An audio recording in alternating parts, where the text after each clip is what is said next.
Good morning, everyone. Thanks for joining us for Oregon Wine Month, first webinar of a series of 4. Today, we're going to be discussing discovering Oregon from a Pinot Noir perspective. And really, this seminar is going to be about understanding what makes Oregon wine unique, understanding the essentials, the climate, the topography, the aspect, the clonal situation as to what makes Oregon Pinot Noir and Oregon wine distinctive and unique in the market and in its quality and style preferences. We do have everyone on mute at the moment, but please feel free to type in questions into the chat.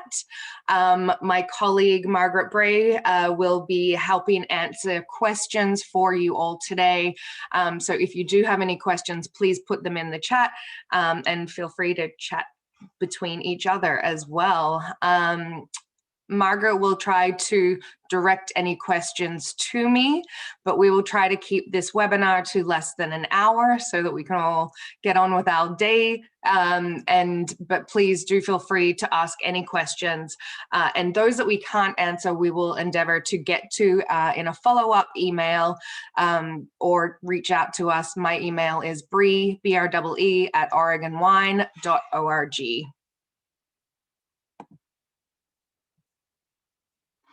And yes, this recording will be available later. It's going to be on the Oregon wine industry trade website, and you'll all, if you've registered, you'll all receive a link to the webinar so that you can watch it at a later date as well. And again, we have a number of other recordings and webinars that are available on the Oregon Trade website, so feel free to check those out and also to send me any questions you have about Oregon wine in general. So let's get into this. Let's dive right in. We are going to be discussing the major impacts of what make Oregon wine and Oregon Pinot Noir high quality and a unique style. So what you should be taking away from this webinar today is an understanding of how the climate, topography, geography, geology, and the varietal clonal selections really contribute to the unique style of Oregon Pinot Noir and why the quality is uniformly high across the region. Keep in mind, these are some of the major factors that really do contribute to the uniqueness of Oregon wines. Our latitude and the relationship to UV light and sunshine, the topography of the state, the individual climates around the state and the microclimates of the vineyards, and the soils that we grow our grapes on. And then, of course, the varietal conversation. And within that, Pinot Noir in Oregon has a distinctively unique narrative that plays out in Oregon as well. So we're going to dive deep into that a little today, but we will also follow up with a deeper dive into Willamette Valley Pinot Noir on the 10th of May, and then around the rest of the state where the diversity of varietal selections is a little more diverse in terms of Southern Oregon and the Eastern Oregon and shared AVAs. Okay, let's get started. So just to give you some reference points, this is where Oregon is located. It's on the western seaboard of the United States. It is wedged between Washington, which is in the north, and then California to the south. So really, you can see from this map here just how much influence the coastal climate has on the vineyards within the growing regions of Oregon. And there's a reason for this. We'll go into that as we discuss the topography, but get familiar with California vineyards being primarily on the coast with the larger volume production being inland, and Oregon, we're really mostly situated along the coast and along the river valley, the Columbia River. Oregon is now 60 years old for its post-prohibition winemaking industry. It began in the Umpqua Valley, even though Willamette Valley is one of the better known regions within Oregon. It was actually in the Umpqua Valley that Richard Summers planted the first Pinot Noir vines post-prohibition in the 1960s. We now have 21 nested AVAs within Oregon, the two newest being within the Willamette Valley, which occurred in 2020. So we now have the Tualatin Hills and the Laurelwood District AVA. Both are very distinctive and unique, Tualatin Hills being closer to the coast and the Laurelwood District being carved out for its Laurelwood soil type. So 21 AVAs, which is just a natural progression as industries mature and winemakers and vignerons are really getting to know their pieces of land. They're carving out more precise and articulate conversations with each piece of land, which become the new nested AVAs. So we now have 21. So as mentioned in that beginning slide, the climate plays a major role in what impacts the style and the quality of Oregon wine and why it is so well suited to Pinot Noir as a conversation and as a reflection of this place.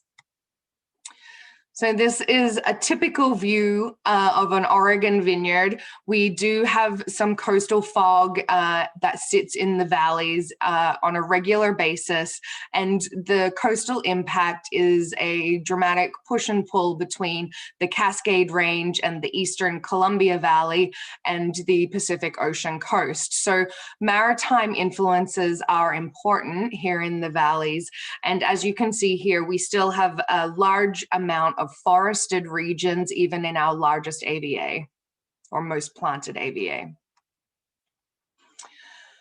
This is one of the key areas where Oregon has a different conversation than other Pinot Noir producing regions in the world. So the sunshine in Oregon is a dramatic factor in the ripening and flavor development of the Pinot Noirs and wines of this region. So because Oregon is located 42 to 46 degrees north of the equator, we do have much longer daylight hours during the growing season, and in particular at the crucial end of the growing season. In general, in the summer, that amounts to around 15 hours of daylight during the growing season, which is around an hour and a half more than what you receive in Napa Valley or Sonoma Coast. So we are really developing the skins and the flavor components of the grapes because of the sunshine and the UV light. It's not necessarily just a heat unit conversation that needs to be had about quality wine growing in the region. And this is one of the reasons that we are also a little different to Burgundy in terms of the stylistic styles of the wines being produced. So we'll get to that in a little bit detail in a moment.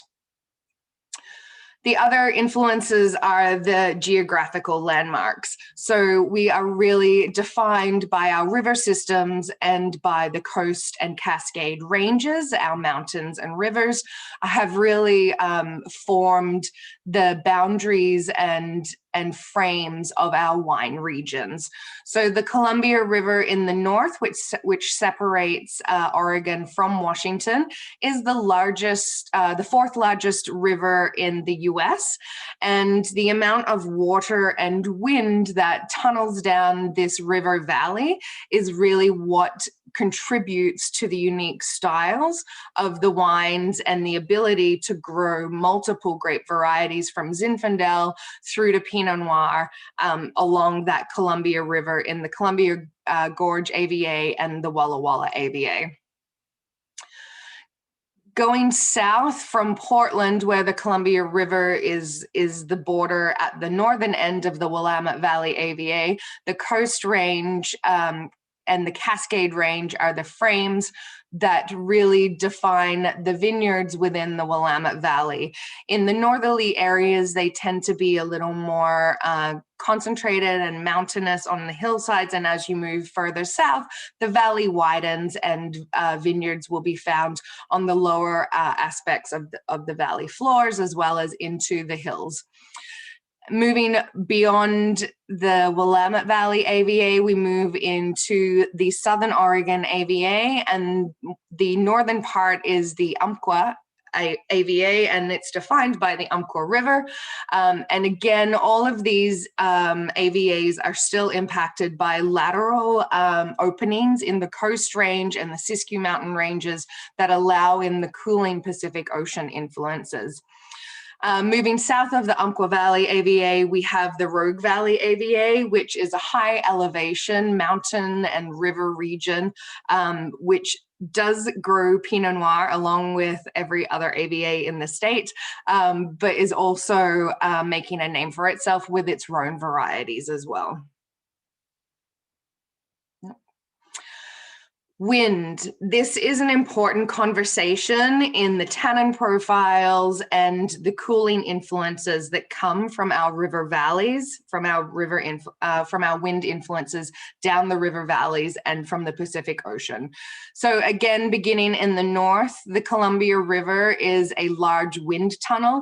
In fact, it is probably known better around the rest of the world as being one of the best places to kiteboard and windsurf in the world. The winds travel down that valley at incredibly high speeds, and this is really what helps contribute to the hardening and thickening of the skins of the grapes in the Columbia River Gorge Valley, and also helps to dry out the vines, which allows for much more sustainable and organic wine growing in these regions.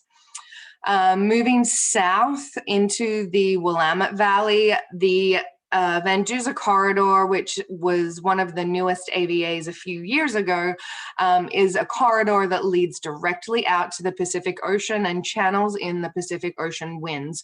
So you can time your watch to these winds. They come in through the Van Duzer corridor and also in the north through the Tillamook corridor, which comes in over the Tualatin Hills and into the Yamhill Carlton and Chehalem Mountains AVAs just here.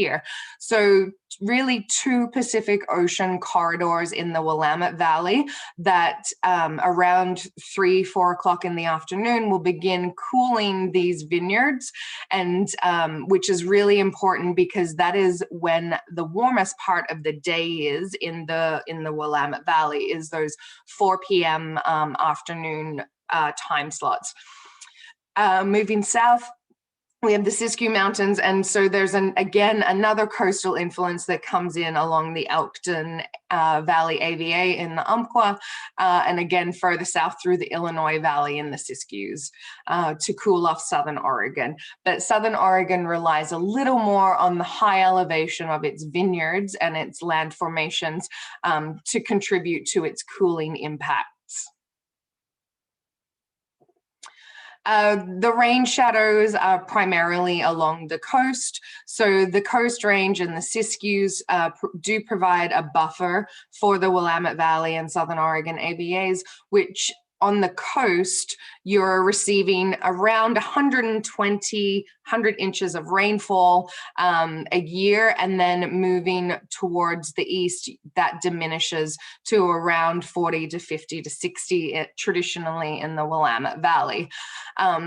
East of the Cascade Mountains, we have high elevation volcanic soils, which is really too cold to allow for vinifera grape growing.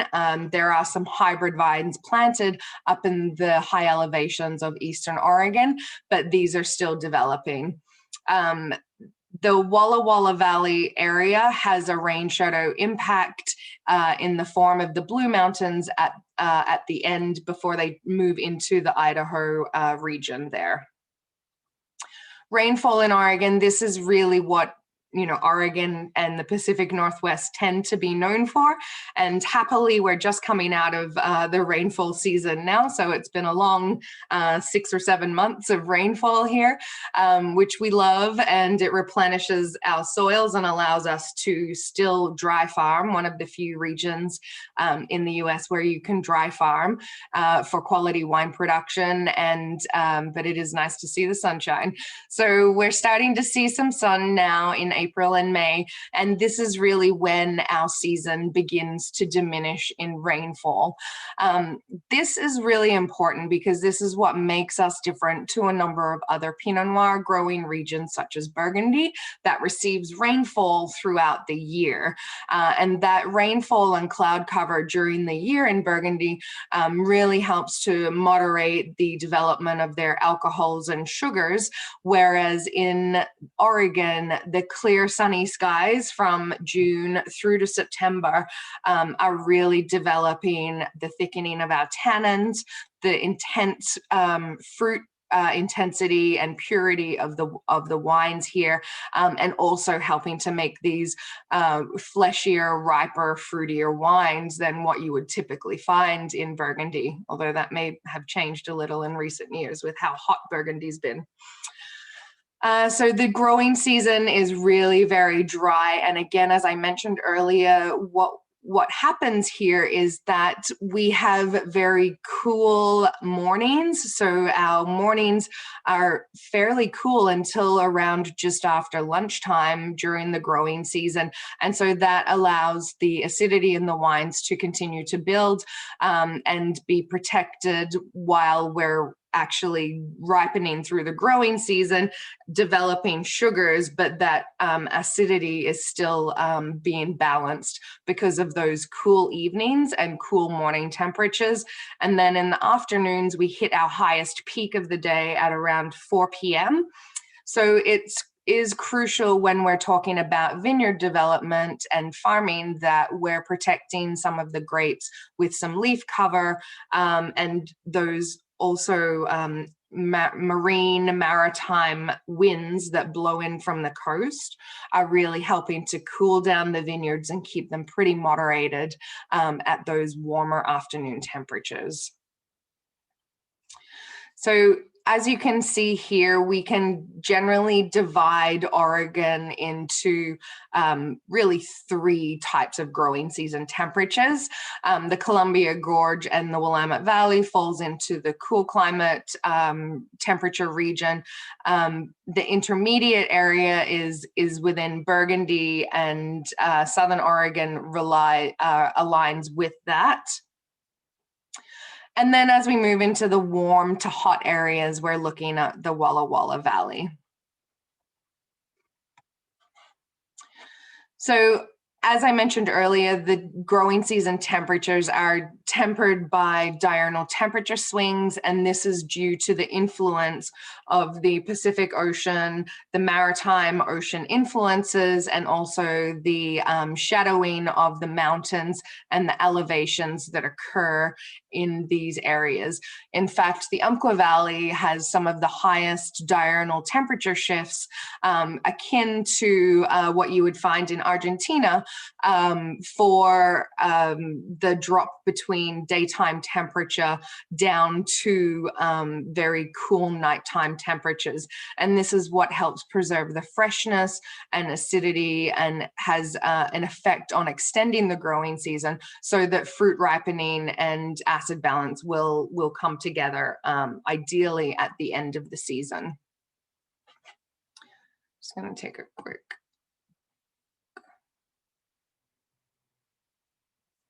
Okay, great. I was just checking in on the chat.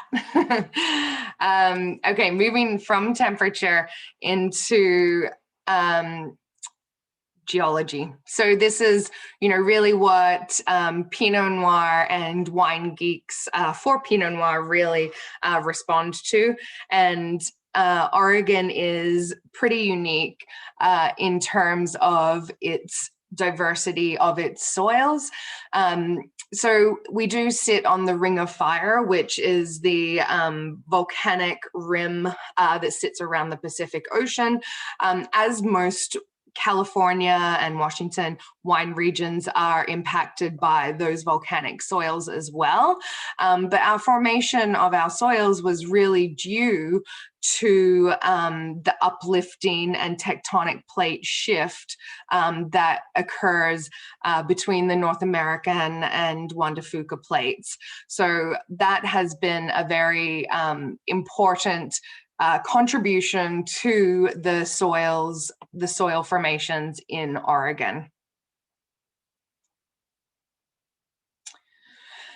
There's a question about the timeline for rainfall totals and the cumulative timeline for the heat map, and has there been a noticeable shift since 2010 on any new emerging trends that are concerning?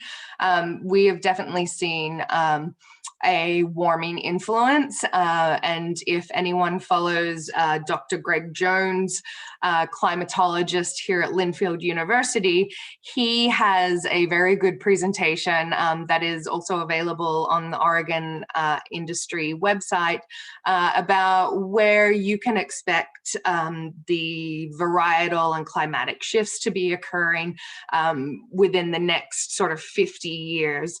And so there is definitely an impact of climate change playing out in Oregon and in the varietal landscape here, which is a pretty exciting conversation happening. Okay, so moving on from the volcanics, and we are moving into really the beginnings of the Oregon soil conversation. So 200 million years ago, the Pacific Ocean spread across to Idaho and beyond. And so Oregon was on the ocean floor. This is really where we get our marine sedimentary bedrock and soils from. The marine sedimentary bedrock tends to be situated more in southern Oregon, where they're less impacted by the volcanic and tectonic plate conversation eruptions that happened through this through the next 200 million years. So remember that in the marine sedimentary soils and the marine sedimentary bedrock that's found in southern Oregon and in parts of the northern part of Oregon, it's generally low fertility and low in nitrogen, and these are fairly well-drained soils. So if you are planting grapes on these soils, you need to invest in your farming practices, and so that means investing in cover crops. Often in southern Oregon especially, we will have some irrigated vineyards as well as still dry farmed vineyards, but a lot more irrigation required on the marine sedimentary and bedrock soils. But again, in the north and in the regions where it's closer to the coastal range and the higher rainfall areas, these marine sediments are very good for being free draining, and so allowing ripening and a little bit earlier onstart of ripening happening in the vineyard. And we're beginning to see some of the bud break and woolly bud happening here, primarily in those warmer soils in the north of the valley, in the north of the state at the moment. And then 50 million to 500,000 years ago is really when we're having the volcanic eruptions and the volcanic activity occurring here. So 50 to 10 million years ago is when those Cascade Mountain eruptions began occurring and forming the Cascade Range. These often were underground volcanics. They happened because of the collisions of the tectonic plates and underground volcanic formations there. 45 to 35 million years ago, the volcanics from the underwater eruptions really have formed a lot of the basaltic soils of the region, and they're layered on top of those marine sediments. So the volcanic basalts tend to hold water a little better, and so they are able to retain all of the water that falls during our winter here to allow the vines to express or release that water during the growing season and allow for continued dry farming to happen. The big volcanic events that happened 17 to 6 million years ago are really what impacted. They were up closer to the mountains, the Montana, Idaho, Washington areas. And these are the basaltic flows that really leveled Washington, so much so that it's much lower in elevation, and that is what allows for the grape growing to happen in Washington and along that Columbia River basin, whereas the tectonic plates shift and the basaltic flows didn't align with the Eastern Oregon areas. And so these higher elevations are still very high elevations as compared to the below 1,000 feet that the basalt really leveled the soil here on. But that basalt did flow down into the Willamette Valley. And so you do have basalt impacts, which are very distinctive, especially in the northern part of the Willamette Valley, and probably the best known for that being the Dundee Hills and the Eola Amity Hills AVAs for having very dominant basalt soils. So moving into varieties, those are the two main soil types that are really influencing the impact of the grape growing in the area. We're going to go further into the loess soils and the different soil series when we dive into the Willamette Valley on the 10th of May, and then into Southern Oregon and the Eastern Oregon webinars later in May as well. So again, this is just a primer to give you all the baseline for when we dive deep in the Willamette Valley on the 10th of May. The grape varieties grown in Oregon, there's more than 80 grape varieties grown, and this continues to expand as more varietals are released from Foundation Plant Services and other institutions that bring in new nursery material. However, Pinot Noir is still the predominant variety that is grown in Oregon, and it makes up more than 50% of the state's varietal plantings. So we have seen increases in warmer climate varieties like Syrah, Cabernet Franc, and Cabernet Sauvignon. And even in the Willamette Valley, we're seeing a little more Gamay Noir and other varieties being planted. Pinot Gris is still the second most planted grape variety here in the state in terms of, and the most prominent white grape variety, but Chardonnay is beginning to gain traction on Pinot Gris as well. So 22,000 acres of vine are planted in Oregon, and the predominance of Pinot Noir is really found in the Willamette Valley and in Southern Oregon. So in the Willamette Valley, more than 80% of the valley is planted to Pinot Noir, and in Southern Oregon, it still makes up a large proportion of the grape varieties planted at around 20%, but it does have more diversity as you move further south and the climate warms and you receive a little less rainfall. So characteristics of Pinot Noir. So a very ancient variety. It is one of the longest, one of the longest documented lineages of any grape variety, and most of the genetic material in the US can be traced back to the French origins. These origins or these genetic materials have been very diverse that have come from France anyway, and they continue to diversify as they are planted around the world as well. So Pinot Noir can grow in a fairly narrow range of temperatures and conditions, and so it's ideally suited to a cool northerly climate. So early bud burst, it's early ripening, it's fairly thin-skinned, although the impact of the sunshine and the wind influences here in Oregon do mean that those skins get quite a bit thicker and the berries tend to be a little smaller, which can result result in a higher tannin and more extractive color than you would typically associate with the variety. The acidity tends to remain fairly moderate, but again, because of Oregon's large diurnal shifts, there's a vibrancy and a brightness that tends to remain in most of the fruit and the wines made from Pinot Noir, no matter what region you're finding Pinot Noir from.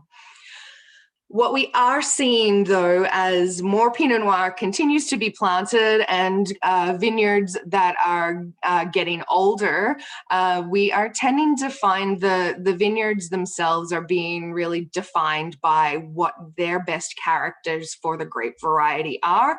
And some of those vineyards are moving into sparkling wine production. We are seeing a large increase in Pinot Noir and Chardonnay sparkling wine production. There's very little Pinot Meunier planted here currently, so most of the Blanc de Noirs or the blends are going to be dominated by Pinot Noir still. We're also finding that as vineyard owners and farmers are beginning to expand into the higher elevations, they're starting to, hedge their bets a little in terms of how the climate is changing and how with that, warmer climate, we are able to plant at higher elevations. So in the Willamette Valley now, we have plantings of Pinot Noir at above 1,000 feet in elevation, and certainly so down in the Rogue Valley and Umpqua and Elkton valleys as well. So sparkling wine is definitely on the rise, and I'm sure all of you just heard of the Bollinger purchase made here in at Ponzi. So definitely a big interest in sparkling wine coming for Pinot Noir here. Rosé is also on the rise here. Of course, Pinot Noir can make really expressive rosé, and the fruit profile of Pinot Noir, the red berry fruits, the freshness of the fruit profiles, and the distinctive spiciness that you get from the clonal materials here can make really engaging Pinot Noir rosés.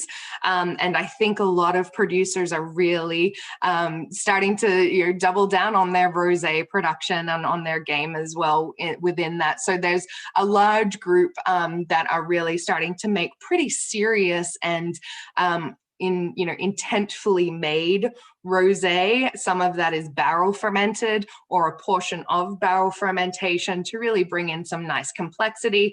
And again, utilizing Pinot Noir from all elevations and all clonal material as well.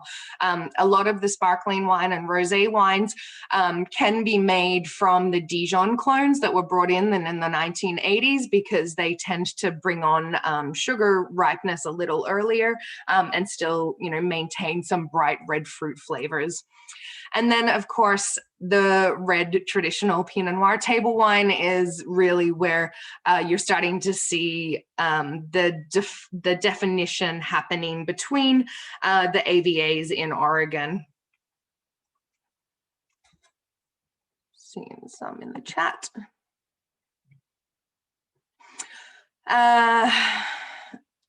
Okay. Yes, I do think the question is there going to be increased Pinot Meunier being planted in Oregon? And I think that is absolutely going to be the case. I think there will be some more clonal selection coming in that really features the champagne selections of Pinot Noir and also Pinot Meunier being planted at higher elevations especially.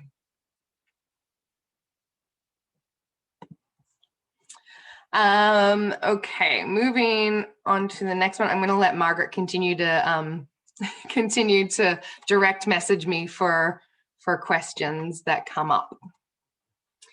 So this is something that isn't often, we all talk about and geek out over the clonal conversation around Pinot Noir, but really Oregon is pretty unique in its clonal selections of Pinot Noir, and this you know, sort of happened because it was all that was available, but there was a very intentful selection of those clones that were available, and a continuation of these clones being planted because they really are, you know, unique and of Oregon. So historically, you know, vineyards of Pinot Noir would have been, you know, field selections or mothered vines in Europe. And throughout this process, you know, you start to understand which are the best vines in your vineyard and continue to propagate those selections. So in,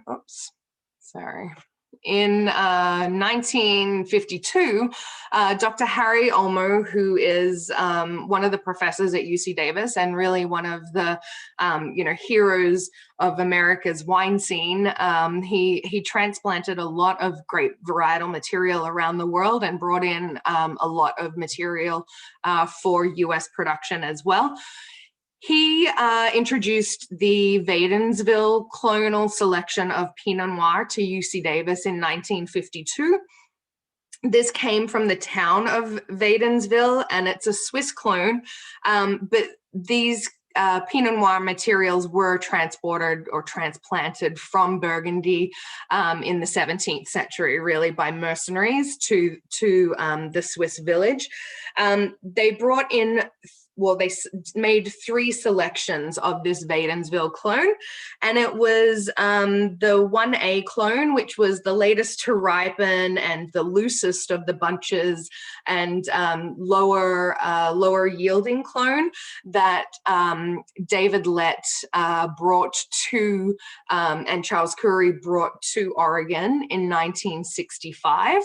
And so Lett planted the grape variety just near Corvallis in the Willamette Valley in 65, and Currie planted out in the Tualatin, what is now the Tualatin Hills AVA. And so both of these vine selections are still available, and Wadensville really tends to produce very aromatic, brightly fruited red fruits, raspberry, strawberry, cranberry, pomegranate, lightly spiced, very floral, rose, and cherry blossom characters coming into the Wadensville wines. It's so delicate and so aromatic and vibrant that it tends not to be used as a single clone Pinot Noir very often. And instead, it's actually often partnered with Pommard, which is which was also brought in by Dr. Harry Olmo into UC Davis, and was brought north in 65 by David Lett as well. So the Pommard clone tends to be darker and more earthy structured. It tends to be the frame to Wadensville's brightness. So it's the bass note, and you know, Wadensville tends to be the treble. So these 2 varieties were really what established the industry for the commercial industry for Pinot Noir in Oregon in the 1960s. Richard Summers also planted Pommard, and so that is what he planted in the Umpqua Valley in 1961 as well. Charles Currie, who also planted Pinot Noir and other varieties, along with David Lett, establishing the Willamette Valley industry in the late 1960s. He brought with him a number of clones. Some were thought to be unidentified Suclés clones, and some thought they were Pommard or different selections of Pommard, or selections of the Martini clone of Pinot Noir from California. The Currie clone is now its own established clonal selection in Oregon, although it doesn't actually tend to be any one variety. Even when you walk through the original Currie block at David Hill Vineyard, the vines vary from vine to vine.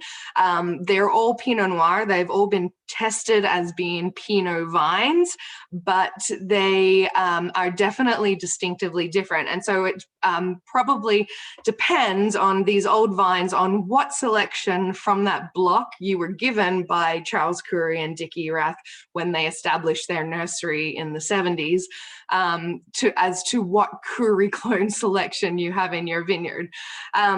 But the Currie clone tends to be slightly darker, slightly more purple fruited, and a definitely more higher tannin, higher tea leaf, savory forest element to the wines.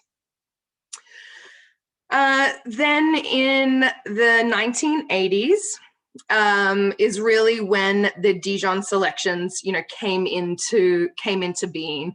The Dijon selections were brought in by Dr. Bernard, and he really established the Dijon selections around the world, 113, 114, 115. He also brought in 667 and 777, but these he spread through New Zealand, through Australia, and of course through Oregon as well.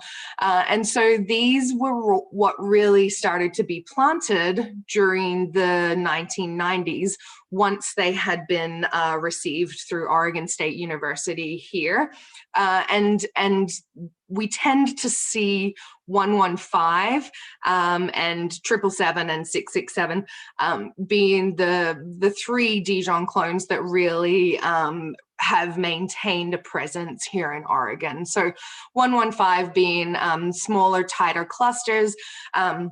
They have quite high anthocyanin and extract color, and lots of aromatic profile as well. Again, they're a really nice seasoning component to some of the blends here, and we're also seeing them being used for sparkling production as well.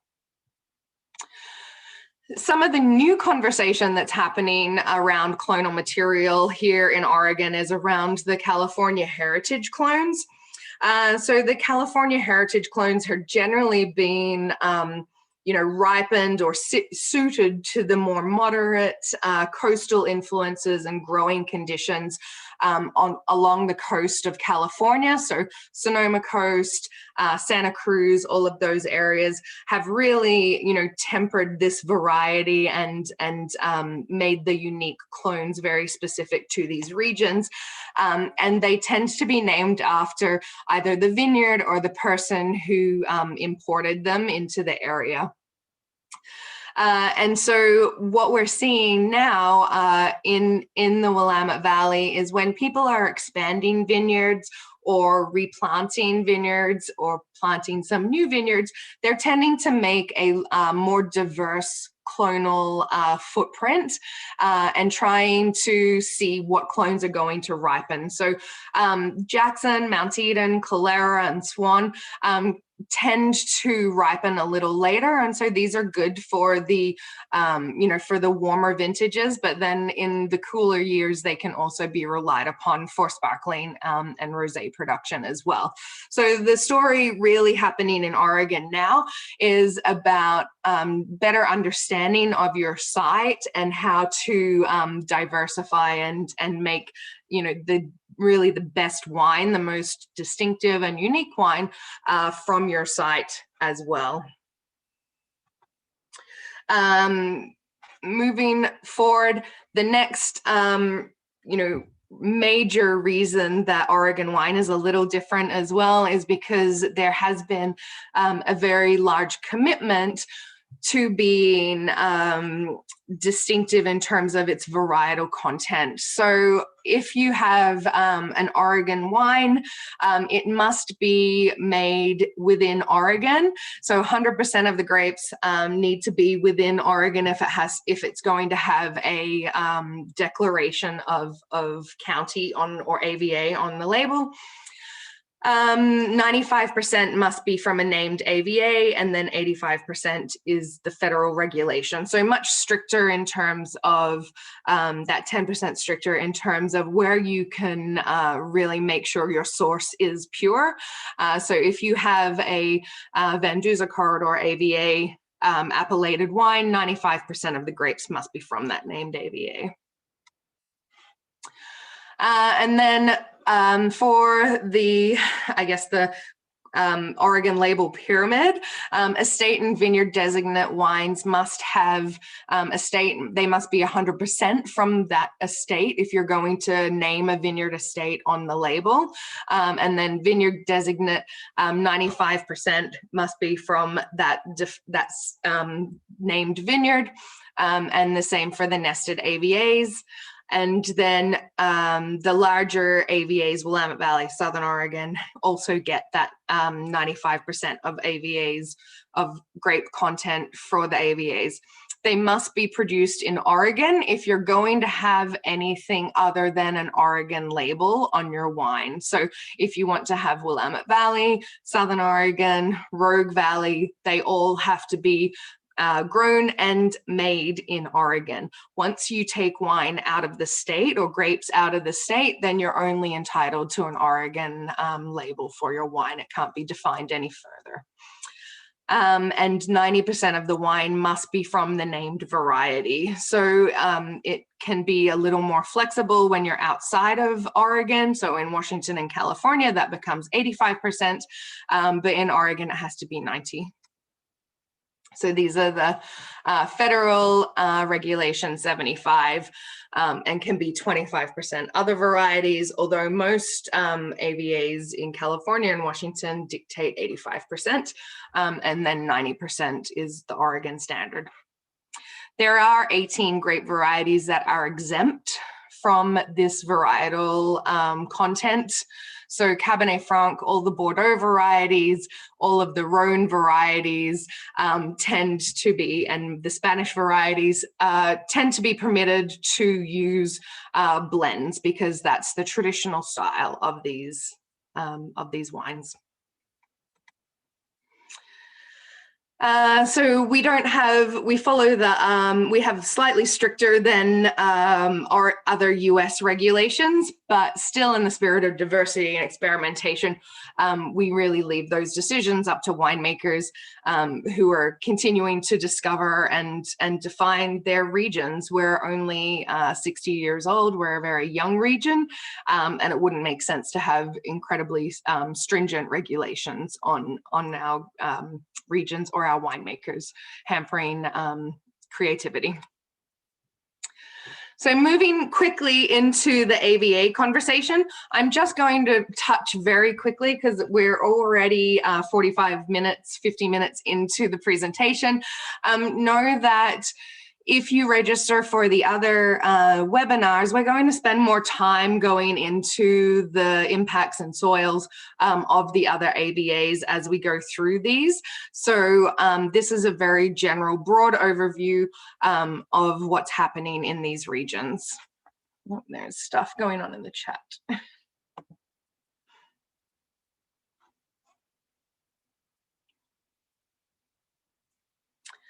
Oregon didn't have 100% for the variety. It did at one point have 100% for origin, but there is interest in making 100% for a few varieties. What effect does the basalt soil have on Pinot Noir and Chardonnay? Primarily the basalt soil is really more about nutrient load. So that it's a more nutrient dense soil. It helps to retain moisture, or it more easily retains moisture in the soil, which makes those minerals and nutrients more readily available to the vines. So you tend to have a sort of more even ripening, but it can often also coincide with higher vigor from those soils as well. And we'll go into a little bit more about the basalt soils in the Willamette Valley section of the webinar as well next week. Oh, sorry, on the 10th of May. And then, has global warming had an impact on grape quality in Oregon like it has in Burgundy? Are cooler vineyards being considered?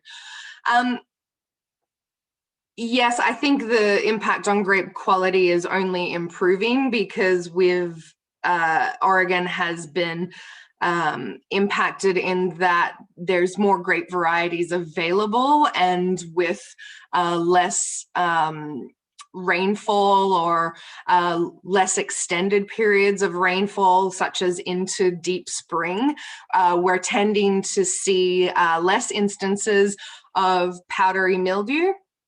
So the influences on vine cleanliness is increasing, which also allows us to really explore more organic and regenerative farming practices.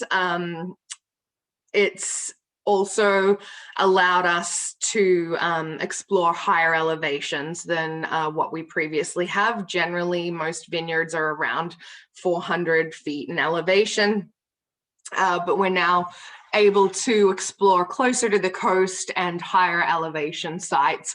So it's really just increasing the opportunities for plantable land here in Oregon. And with the expansion of grape varieties, we're really only limited by the imagination of the growers and the winemakers. And the market response to these new varieties and new sites being planted. So global warming is definitely having an impact. At the moment, I would say it's for the positive, but we'll see where that goes. Okay, moving through the AVAs. We're going to start in the north along the Columbia River Valley. As I mentioned, this is the fourth largest river in the US, and you can see here that it's quite wide and expansive. This has really been formed by volcanics and the Missoula floods, and the weathering of this, and weathering and widening of this valley by glacial activity and glacial melt. So most of the vineyards are planted at higher elevations and benefit from some reflected light off of the Columbia River. The Columbia Gorge is one of the original AVAs established in 2004, or nested AVAs. It is it's a smaller AVA. It's 186 acres in total. There's about 925 acres planted, but this is increasing, especially as growers are starting to expand more onto the volcanic slopes. There's Underwood Mountain, and all of this is on the Oregon side anyway. This is a cross-border AVA. On the Oregon side of the Columbia Gorge AVA, this is all planted in the foothills of Mount Hood, and so is deeply impacted by all of those mountain and alpine influences. It has probably some of the most complex soils of any AVA in Oregon because of its very extensive geologic history. We'll talk more about that on the 17th of May when we go into the, on the 24th of May when we go into the cross-border AVA conversation. Predominant varieties here. So the Hood River Valley is really quite unique in the way it's marginal to the west. So over towards the west, it's very cool and marginal with higher levels of rainfall, more akin to the Willamette Valley. And this is where you see the Burgundy and Alsatian varieties really being predominantly planted. So Pinot Noir is a very large part of the western side of the Columbia River Gorge AVA. As you move further east, you start to get warmer, and it really changes quite dramatically from being a temperate rainforest in the west of Hood River to moving into a more desert-like climate with sagebrush and juniper and much more high desert-like plantings and lower rainfall. And this means that grape varieties around this area in here along the bend is really more Rhone varieties and Spanish varieties are starting to be seen. So moving from Burgundian and Alsatian into more Spanish and Rhone varieties.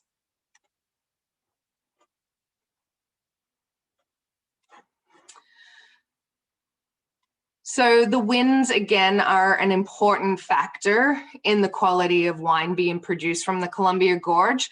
So coming from the east, the winds in the summer can be incredibly warming and hot, and they will increase ripening very, very swiftly, which is why that eastern edge of the Columbia Gorge in Mosier is really more suited to the Rhone varieties and Spanish varieties. So we're starting to see Grenache, Grenache Blanc, Mencia, Tempranillo, Godello, all being planted in this area, and as well as Zinfandel, Cabernet Sauvignon, Cabernet Franc, all around the Mosier area. And then as you move to the west is where you really find those, the Pinot Noir. The Pinot Noir from Columbia Gorge tends to be slightly fleshier in style than a lot of the Pinot Noir that's found in the northern Willamette Valley, but it still has the distinctive brightness and juicy acidity that comes from being grown in a fairly temperate, high rainfall area. Moving into the Willamette Valley, so this is a pretty large AVA. It's 3.5 million acres. There's only 25,000 acres that are planted currently. So there's a huge opportunity for growth in the Willamette Valley. And most of the nested AVAs and founders of the region have planted in the northern, northwestern, west of the I-5 area of the valley. We will go deeper into each of these AVAs in the next webinar, but know that they are deeply impacted by the maritime influences of the winds coming through and also by the elevation and the soils in this area. And Pinot Noir really does still reign here, but we are seeing a lot more opportunity for ripening other varieties like Cabernet Franc and even Grenache here in the Willamette Valley with climate change. So 69% of the planting is Pinot Noir, still 17% is Pinot Gris, and Chardonnay continues to increase, as does Gamay Noir and Syrah. Pinot Noir is 97% of the Willamette Valley's red wine grape plantings. They tend to be in the higher elevations, very red fruited, very spicy, juicy acidities. And then depending on where you're located and the clonal material, you can get very ripe, deeply structured, very fleshy, plummy and darker fruited Pinot Noir in the Willamette Valley as well. And so it really is, you know, the place to come and explore Pinot Noir in terms of how many vineyards are planted to the grape variety and how many different styles are being made depending on the clonal selection, the aspect of the vineyard, the vine age, how close the vines are planted, and then of course the winemaking is really what sets everything apart then again as well. Is there another question in Q&A?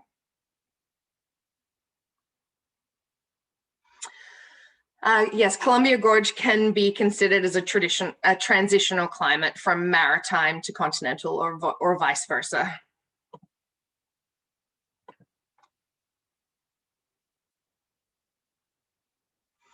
Nebbiolo plantings.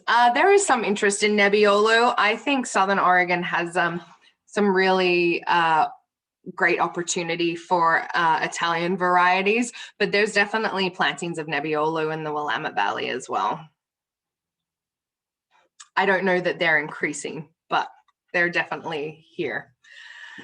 The other thing to consider as where, you know, as as new vineyards are being planted, you can see this is one of the oldest vineyards. This is the Curry Vineyard at David Hill that was planted in the mid to late 60s, and very old vine age, but very wide spacing as well. And what we're seeing now is much smaller spacing for vines, vine density, which is keeping, you know, a lot more varietal competition or competition in the soils, and then also helping to moderate those vigorous soils when you are planted on the basaltic nutrient-rich soils as well.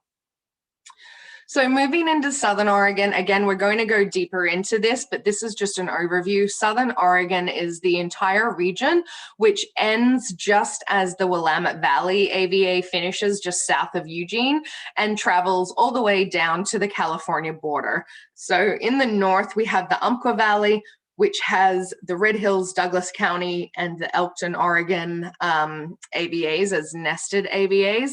Elkton being the predominant area for Pinot Noir in the Umpqua Valley AVA. This is a lateral valley around the Elkton River. And as you can see, it flows very swiftly out to the Pacific Ocean. There's only around 12 miles until you get to or 20 miles until you get to the Pacific Ocean from the Elkton AVA. And this is a very serpentine river in this Elkton AVA, where site and aspect are really key to what you can ripen. So there's a lot of aromatic varieties, and there's also a lot of Pinot Noir still being planted and being produced in the Elkton AVA. So great aromatics, Gewürztraminer, Riesling, Pinot Blanc are really high quality in this area. Even still, this is starting to ripen earlier and get warmer as well. So we're starting to see more Aligote and Chenin Blanc being planted in this area as well. In general, the Umpqua Valley is situated around the Umpqua River and then its tributaries off of it, and we start to see more development coming along the river systems. In general, much of the AVA is planted on the western side of the I-5 as well, and these are quite high elevation sites. So you have a number of Spanish varieties, Garnacha, Tempranillo, Malbec, all being planted at these high elevations on this marine sediment bedrock. And this is really the split of the fault line or fault zone between the Willamette Valley and Southern Oregon. Moving south into Medford, into the Rogue Valley. Into the Rogue Valley and the nested Applegate Valley. We have a broadening of the valley here, but the mountains are much closer and we're at a higher elevation already here. So most of the vineyards are planted at above 1,000 feet elevation. And we're really talking about alluvial gravel soils around the river systems here. And this really defines what grape varieties you're planting where. So the wind that travels through these river systems is important for cooling, moderating the temperature, and also for organic viticulture. And then if you want to plant, generally if you're planting Pinot Noir and Burgundian varieties, you're tending to plant at higher elevations here as well. So Pinot Noir is still very important piece of the Southern Oregon AVA. Keep in mind that Southern Oregon does cover Umpqua Valley and Rogue Valley. As we move into Rogue Valley, Pinot Noir starts to lessen in terms of its planted acreage. But if you're moving south, the key influence here is the diurnal temperature shift for Pinot Noir. What we see here is that acidities are naturally high. They naturally remain quite vibrant, but the grapes can be, because of the higher temperatures during the growing season, the grapes are much fleshier, riper in style. And when you're down in the, in the Rogue Valley and some of those warmer vineyard areas, they can start to resemble some more of the, Alexander Valley, Russian River Valley style of Pinot Noirs in terms of the mouth-filling ripeness of those styles, but they do still have the characteristic brightness and vibrancy of generally Oregon wine in general. So it's the Umpqua Valley. We're going to go through this in detail in the other webinar. Stream sediments, again, Elkton is the main area where the Pinot Noir is located. This is the original vineyard planted in the 1960s by Richard Summers, which is now 60 years old. And we'll get into the soil diversity as we move into the Umpqua in a couple of weeks' time. And then the Rogue River Valley, as you can see, again, Rogue River, these lateral valleys that will bring in the cool influences from the Pacific Ocean are really what is key to maintaining quality in these AVAs. And again, Pinot Noir made from the very north of Oregon all the way to the south on the California border here. We are really starting to get into much spicier, much riper styles of Pinot Noir, but they're still incredibly vibrant and expressive and really energetic styles of Pinot Noir down here, and some very old vines as well. So there's a lot to explore from north to south. Even though Willamette Valley makes up the bulk of Pinot Noir in Oregon, every AVA has plantings, and as you saw, Southern Oregon has very large plantings of Pinot Noir, and it's a very important part of their conversation in the market as well. Rocks District and Walla Walla, there's even some Pinot Noir being planted out in the Blue Mountains. So we'll touch on that, but it's not really a defining characteristic conversation for Pinot Noir at the moment. But the Blue Mountains do play a really important role in the cooling influence in Walla Walla. And again, we're able to be planting higher in elevation up into the foothills of the Blue Mountains and starting to really develop some interesting vineyard sites up here that do include Pinot Noir and some sparkling production. So this was the first webinar that we have introduced for Wine Month, for Oregon Wine Month this year. It's a good place to start your team for understanding what are the key characteristics of what make Oregon wine really unique and high quality and very distinctive in style. That latitude, the high elevation, the high impact of UV light, very dry summers allow for very clean, ripe fruit to be harvested, and then understanding the individual AVAs. So we will move on the 10th of May into discovering the Willamette Valley series, and then on the 17th of May we're going to move into Southern Oregon, which will dive deeper into alternative varieties as well, and then on the 24th of May we'll go through the Columbia Gorge and Walla Walla Valley, so that'll be a lot of different varieties again. If you're looking for more information on how to develop your Oregon Wine Month toolkit, we do have a toolkit on the industry site, which gives you a webinar about how to use the program, who's involved, and you can also download social media assets and some POS files as well for your retail shop or online. And I would say more than anything, reach out to your brand manager or your distributor or your local Oregon winery for any additional information. Any more questions? Thank you, everyone. Who grows and where is the best Riesling? There is so much great Riesling in Oregon, from the Willamette Valley to the Columbia Gorge to the Illinois Valley to Elkton. It really is a question of just finding it and discovering it. Unfortunately, there's less Riesling being planted these days, but there is definitely high demand for it. So if you love your high acid but fully ripe Riesling, then Oregon is definitely the place for it. Oregon Riesling tends to straddle, more of the Austrian style, lots of intensity, lots of great extract, lots of ripe fruit flavors, and really great acidity. Thank you everyone for all of your comments and all of your great questions, and please join for the next sessions, and again, ask any questions.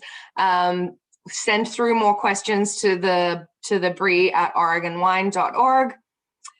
Oh, question about Pinot Gris. What has happened and why is it being downplayed? So it's really not. It's actually still increasing in plantings. It's just that there's so many different styles of Pinot Gris being made now. Some of the most exciting styles of Pinot Gris that are being made are some of these skin contact styles that really enhance the spice and the fruit flavor and all the flavor that Pinot Gris holds in its skins. So that's a really exciting exploration of Pinot Gris. But I think you'll still see Pinot Gris being planted in other regions of the state as well. It's just that there's a very big market of Pinot Gris from another country that is not necessarily being Oregon can't compete in making really large production volume styles of Pinot Gris. It's always going to be a more rich, textured, riper style wine that needs to be made in Oregon, because our farming standards, we do get fairly low tonnage on our grapes here because of the season. We do still have a short season despite having sunshine. We're not getting 8 and 9 tons per acre as they are in other regions. So we really need to make sure that what we're growing here is capable of providing the farmer and the winemaker with a living wage. And so that tends to be great varieties and wines that consumers are prepared to pay a little more for. So Pinot Gris has suffered a little from that fate. But still some of the most fantastic old Pinot Gris that I've had come from the original plantings of the Eyrie Vineyard here in the Willamette Valley, and it's still just a fantastic grape variety. So I hope that the next generation, or this generation, continues to explore the possibilities of high quality fine wine from Pinot Gris and doesn't let that slide, because it was a really important variety for our founders of the industry. And it was, really the first commercial Pinot Gris in the US was made here in Oregon. So hopefully that will continue, but we'll explore that on the 10th of May in the Willamette Valley webinar session as well. Thank you, everyone. And again, send through any questions you have to Margaret or myself, Bree@OregonWine.org, or Margaret@OregonWine.org. Thanks, everyone, and we'll see you on the 10th.